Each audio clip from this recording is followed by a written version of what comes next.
ራሳችንን እናዳምጥ። እውነቴን ነው። ቁጭ ብለን እናዳምጥ። እንዲያው ምን እንደሆን እንዲያው ምን ሆኛለሁ ብለን በደንብ ቁጭ ብለን ማሰብ አለብን። ቁጭ ብሎ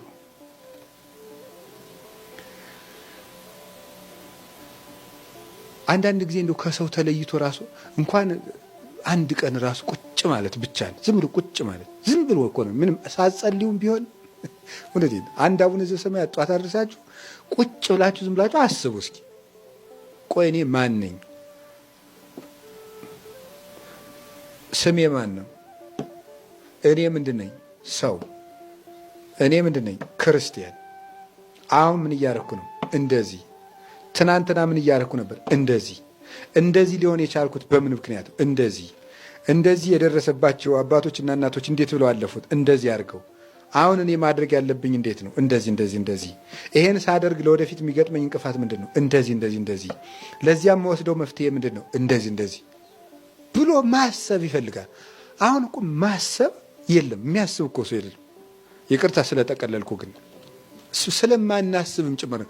ሰይጣን ምንድን ነው የሚያደርገን ካላችሁ፣ እንዳናስብ ነው የሚያደርገን። ቁጭ ብለን እንድናስብ አያደርግም። የፈለገ ቢሆን አይናችን በእንቅልፍ እስከምትከደንባት ቅጽበት ድረስ እንዳናስብ ነው የሚያደርገን። እንዳናስብ እያደረገ መተኛት፣ ከዛ ሳናስብ አድረን መነሳት፣ ሳናስብ ወጥተን መሄድ፣ ሳናስብ ውለን መግባት፣ ሳናስብ አምሽተን መተኛት፣ በቃ መዞር ማለት። እንደዚህ እንዳይሆን እግዚአብሔር ጠርቶናል። የጠራን ለምንድን ነው ማለት? እኔ ለምንድን ነው የጠራኝ? ለጵጵስና ነው ለክህነት ነው እንዳትሉ ደግሞ። እኔ የጠራን ለምንድን ነው ካላችሁ፣ መንግስቱን ሊያወርሰን ነው የጠራን። የሹመት ዲቁና ጵጵስና ቅስና አይደለም። መንግስቱን ሊያወርሰን ጠርቶናል። መንግስቱን ሊያወርሰን ከጠራን በምድር የምንኖርበት መክሊትሳ የት ይገኛል ስትሉኝ፣ መንግስቱን ስንከታተል መጀመሪያ ምኑን ፈልጉ አለ? መንግስቱን ፈልጉ። ከዚያስ ምን ይጨመራል አለ?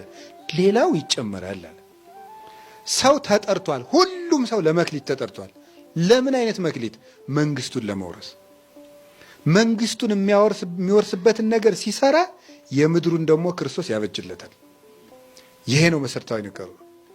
እና እግዚአብሔር እሱ ጠርቶ ሰጠን እንጂ እኛ የጠራ ነው አይደለንም።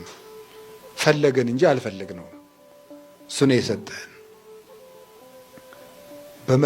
መክሊታችን ማወቅ፣ ራሳችን ማዳመጥ፣ ለእግዚአብሔር ጥሪ አቤት ማለት፣ መክሊታችንን ለይተን መሰማራት ይገባናል።